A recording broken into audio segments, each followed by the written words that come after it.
De Certamente vai imediato, ter. e te agradecendo mais uma vez, eu passo a palavra a outra personagem icônica, a outro rei da simpatia, da generosidade, o professor Vladimir Alcibiades Marinho Falcão Cunha, né?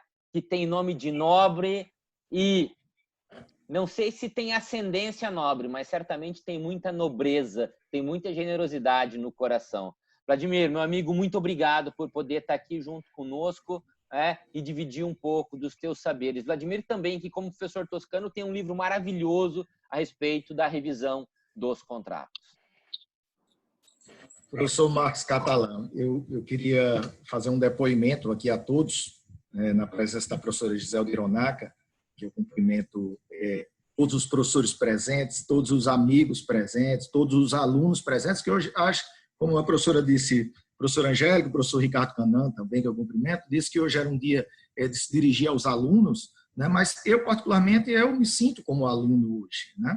E essa alegria desse debate acadêmico aqui é enormíssima, e isso, Marcos, é o meu depoimento de há quanto tempo eu te conheço, né? A tua seriedade acadêmica, que está aqui refletida num verdadeiro congresso acadêmico desse, digital, altíssimo quilate, né? Então, são agradecimentos, é um depoimento e, ao mesmo tempo, agradecimento que eu faço à tua pessoa. De fato, eu cumprimento a todos, não poderia deixar de cumprimentar o convidado internacional, né, professor Andrés Marino, professor Alexandre Barbosa, né? O perigo de nominar alguns, sempre há. Professor Herodes Cortiano, é sempre uma alegria ver, talvez, profecias, né? Sua palestra hoje, as suas colocações foram, acima de tudo, proféticas, né? E, de fato, talvez até elas escapem um pouco do direito, ou melhor, elas exorbitem o direito para entrarmos numa seara de contemplação, né, do futuro, sobre os mais variados aspectos filosóficos, e tantos outros mais. Realmente belíssimas as palavras, né? Professor Rodrigo Toscano, meu amigo aqui da Universidade Federal da Paraíba, sempre a alegria de estarmos juntos, estamos juntos sempre virtualmente, né? E em termos reais quando nos encontramos, mas sempre na alegria também do coração. Então, professor Marcos, em relação a esse verdadeiro colóquio digital que nos colocamos, em relação ao tema que vai nos trazer, a revisão e a resolução dos contratos em tempos de Conavid, em tempos de Covid-19, do novo coronavírus, né? Talvez eu pudesse realizar uma reflexão econômica de antemão para dizer que realmente nós estamos diante de uma das maiores tragédias econômicas, é essa a visão que eu tenho, pelo menos nesse momento inicial, um dos maiores acontecimentos das últimas décadas, que poderíamos afirmar, talvez, de magnitude tão ou maior, por exemplo, como a queda das Torres Gêmeas de 2000, a queda do Muro de Berlim de 1989, a queda da própria União Soviética. Quer dizer, acontecimentos brutais que acontecem em nossa humanidade que serão relembrados daqui a 50, 60, 100 anos, né? Então, nesse aspecto maior do que nós enfrentamos, né, sem querer de modo algum ser apocalíptico, mas nós teríamos essa primeira percepção.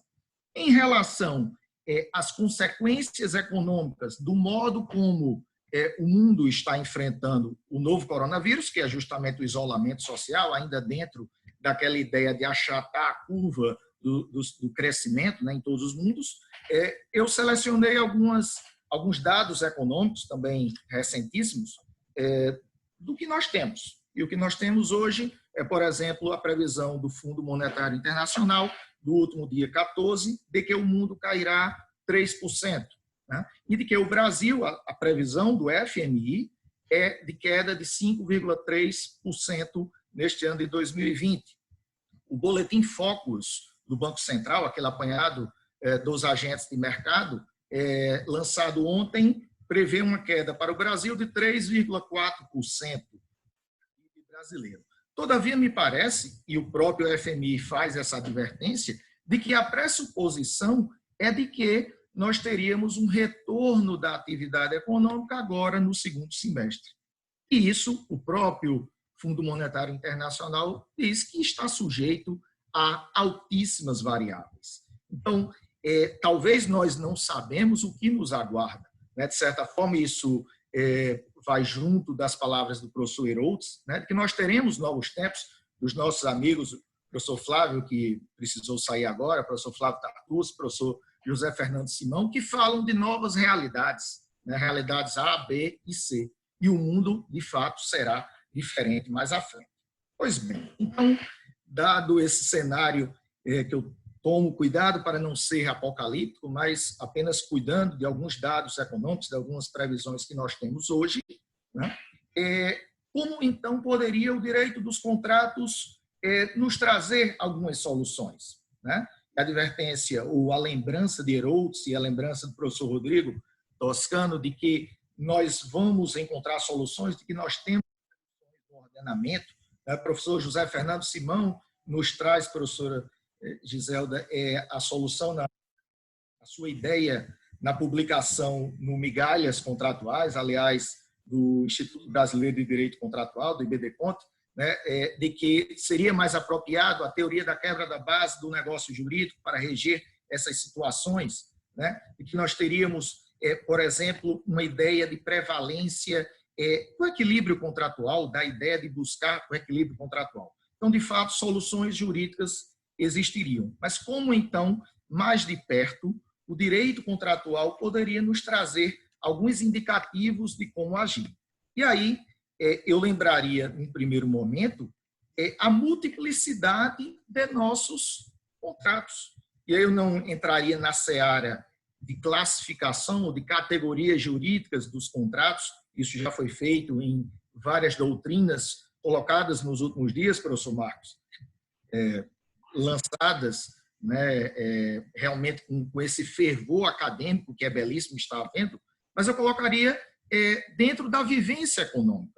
Nós temos os microcontratos, os pequenos consumidores, né, que buscam o fornecimento de energia, o fornecimento de água dentro de sua residência, a aquisição de gêneros alimentícios, que busca a concessão de crédito e que para as pessoas de pequena renda, quase sempre no Brasil, nos últimos tempos, tem sido feito mediante um mecanismo que, por vezes, é um tanto nefasto, dos descontos consignados em contra-cheques, né? Então, são realidades que nós temos que enfrentar, de microcontratos do dia a dia, que, de fato, eles se colocam ao lado de contratos mais, por assim dizer, de maior equivalência econômica, como, por exemplo, os contratos interempresariais e os contratos entre dois grandes empresários. Então, há uma multiplicidade de contratos, efetivamente, que nós temos que verificar se poderíamos ter uma solução única ou uma solução diferenciada.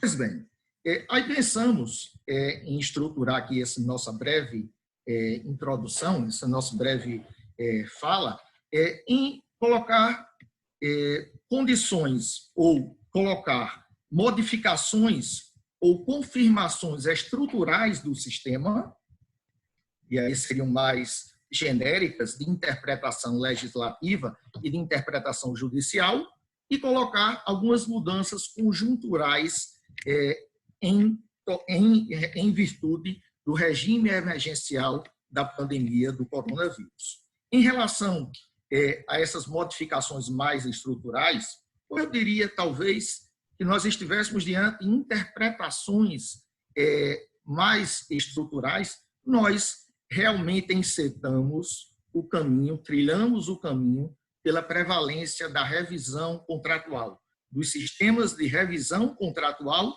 e de renegociação contratual. Me parece que todas as conquistas doutrinárias que ocorreram ao longo da década de 90, ao longo da década do ano 2000, dos anos 2000, dos anos 2010, em direção a, de fato, nós termos a possibilidade de, em havendo uma alteração da alea dos contratos, alteração das circunstâncias dos contratos, diante de fatos supervenientes, imprevisíveis ou inevitáveis, como bem coloca o professor Ricardo Canã, diante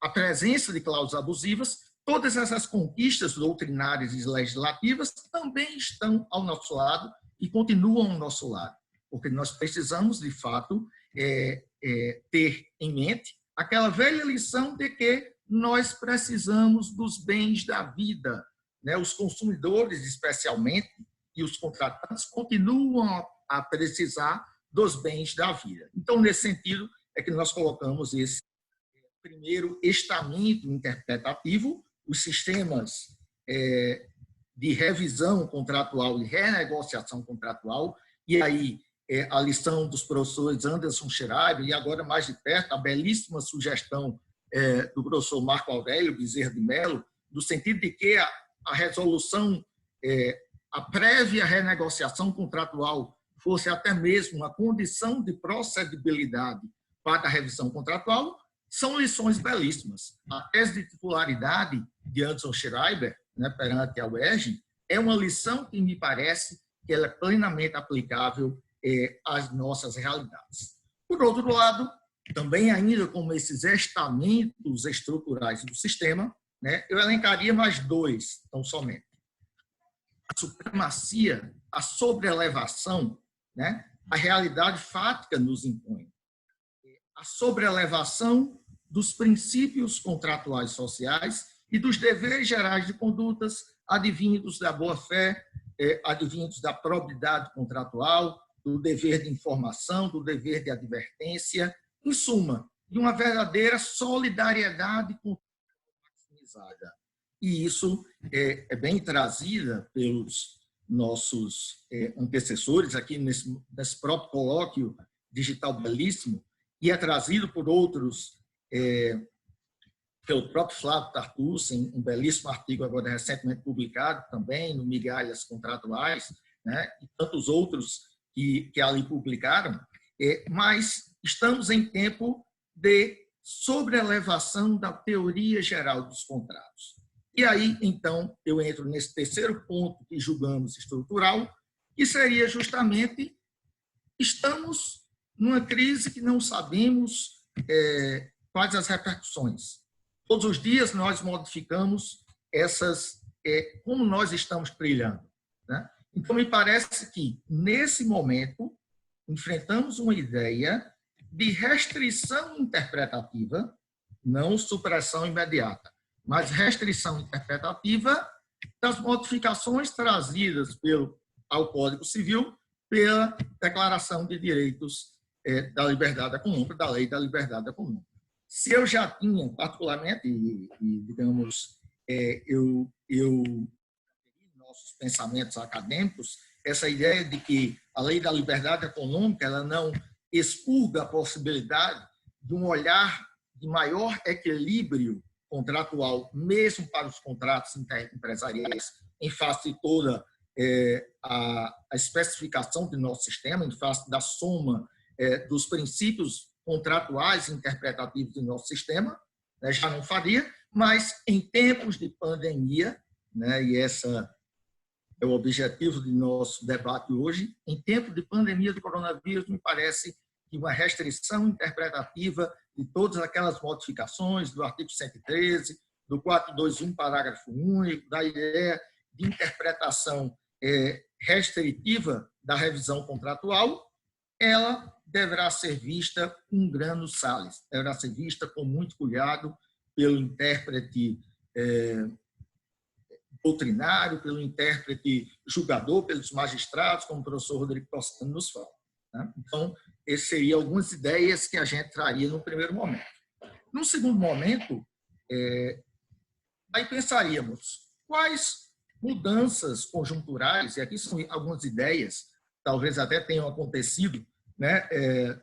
Quem pensa sobre esse assunto, me parece que todos os dias está modificando, né? Aliás, tanto o combate à saúde, quanto o combate à crise econômica que nós já estamos, me parece que perdurará durante algum tempo, muito tempo, razoavelmente tempo, quais mudanças conjunturais nós poderíamos ter em nossa legislação, ou ao menos em nível de interpretação interpretação judicial, interpretação doutrinária a respeito dessa legislação. Então, me parece que, nesse sentido, né, sempre dentro do anteparo do equilíbrio contratual, né, por exemplo, nós teríamos, de fato, essa ideia de Anderson de se evitar o comportamento oportunista e de se evitar, eventualmente, que até a parte economicamente mais fraca ela se aproveite dessa situação. Esse é um dado importante, né? Nós queremos a transparência, nós queremos a organicidade, nós queremos o equilíbrio das relações contratuais, né? E, notadamente, em relação aos consumidores, das relações consumeristas, né? Mas, diante da prevalência do sistema de revisão / renegociação contratual, né? E que bom que talvez ela ocorra, a renegociação, sem a necessidade da intervenção do judiciário, né? Que bom que isso acontecesse mediante a mediação, mediante a troca de e-mail das partes, né? Isso é algo que nós esperamos, de fato, isso seria fabuloso para a própria conformação das relações contratuais. Mas nós pensaríamos que, de uma forma mais conjuntural a enfrentar a pandemia, entendemos que todas as formas interpretativas de revisão contratual, das causas de revisão contratual postas no Código Civil e no Código de Defesa do Consumidor, elas devem, neste momento, serem melhor interpretadas ou melhor expandidas, né? Talvez nós tivemos, por outro lado, ao longo das últimas 2 décadas ou 10 anos, um maior fechamento interpretativo judicial, um maior fechamento da jurisprudência em relação aos requisitos para as revisões contratuais. Muitas vezes acontecendo, por exemplo, em contratos de financiamento de crédito, em uma restrição dos fatos imprevisíveis, e muitas vezes nós poderíamos ter até mesmo uma situação de quase um muro intransponível de se chegar a dizer, não, aqui há um fato imprevisível e nós poderemos aqui revisar este contrato. Né? A preocupação talvez exposta pelo professor Ricardo Canã, né? Que teria esse receio de um comportamento do judiciário mais à frente e afirmar que nós não teríamos os requisitos para a revisão contratual postos. Então, me parece que, como mudança conjuntural que precisamos ter, é essa atenção ao que ocorre. Claro, tentando contrabalançar com o que a legislação nos coloca, tentando evitar esse comportamento oportunista, mas estando aberto para a possibilidade de revisão contratual, né? Isso se a renegociação não for possível. Um segundo ponto, bastante interessante, nós teríamos, então, essa ideia de que a consideração pessoal, a consideração subjetiva da pessoa do contratante, ela acaba retornando à luz do dia e deve, talvez, estar dentro, a nosso ver, né, deve estar dentro desse caldeirão de situações que deve ser vista pelo julgador, né? Então, a ideia da base subjetiva de Larens, trazida por Ricardo, o texto, talvez também profético de Catalã, de Marcos Catalã, a Mora Debitores, do ano de 2008, me parece, frente à crise de 2008, né, professor Marcos, que vai nos trazer essa ideia de que a condição pessoal da pessoa do contratante, nominadamente ou notadamente mais o contratante é economicamente mais fraco, né, a parte consumidora, por exemplo, ela deverá ser considerada.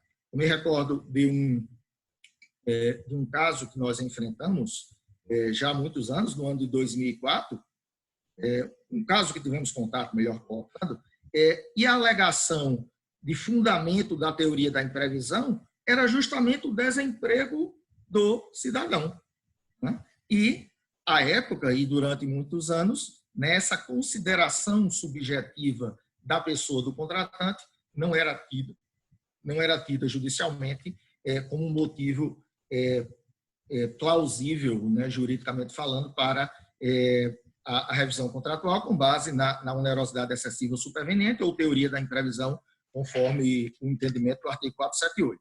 Tá? Então, essa é uma questão bastante interessante que nós poderíamos considerar também como uma transformação conjuntural conforme a nossa visão. Tá? E eu colocaria mais um ou dois pontos, Marcos, já nos encaminhando aqui para o momento final, em relação a consequências do inadimplemento. Né? Se eventualmente nós não conseguirmos renegociar o contrato ou revisar o contrato, né? Se eventualmente for do interesse das partes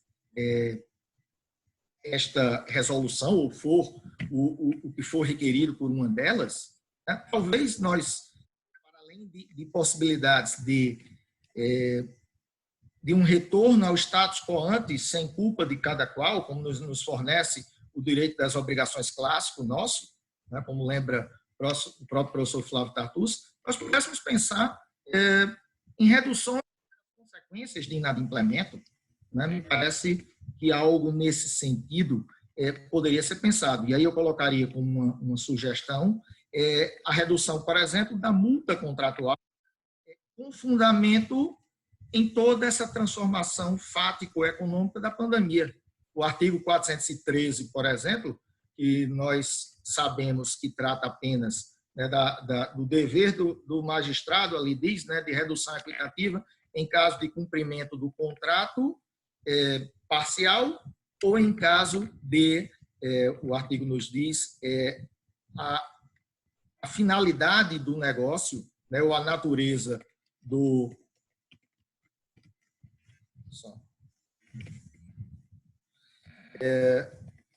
deve ser reduzida equitativamente pelo juiz se a obrigação principal tiver sido cumprida em parte ou se o montante da penalidade for manifestamente excessivo, tendo em vista a natureza e a finalidade do negócio. Ora, talvez não seja manifestamente excessivo em face dessas balizas, natureza do negócio e finalidade do negócio. Mas, analogicamente, nós estamos em tempos diversos, né, em tempos de pandemia, que teríamos uma situação de manifesta excessibilidade da multa contratual em face da realidade fato-econômica que nós vivemos hoje e que tende a se perpetuar. Claro que algumas considerações, né, elas acabam sendo, né, o anteparo que nós pensamos é sempre do equilíbrio, da equivalência material dos contratos.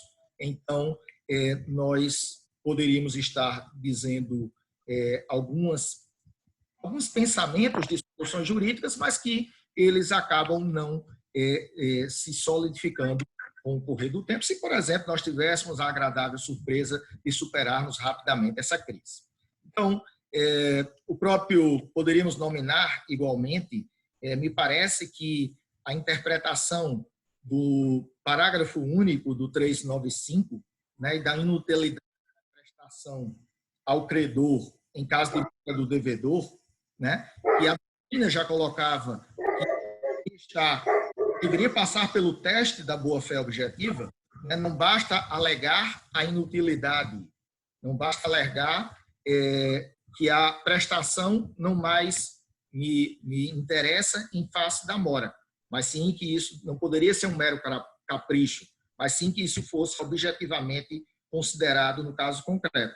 Então, mais ainda, em tempos diversos, em novos tempos que vivemos, alguns artigos no direito das obrigações, eles deveriam passar, a nosso ver, por uma interpretação mais ampliada em face desse querer a equivalência material. Poderíamos, por exemplo, trazer esses dois artigos aqui num pensamento rápido, né? O 413 e o 395, parágrafo 1.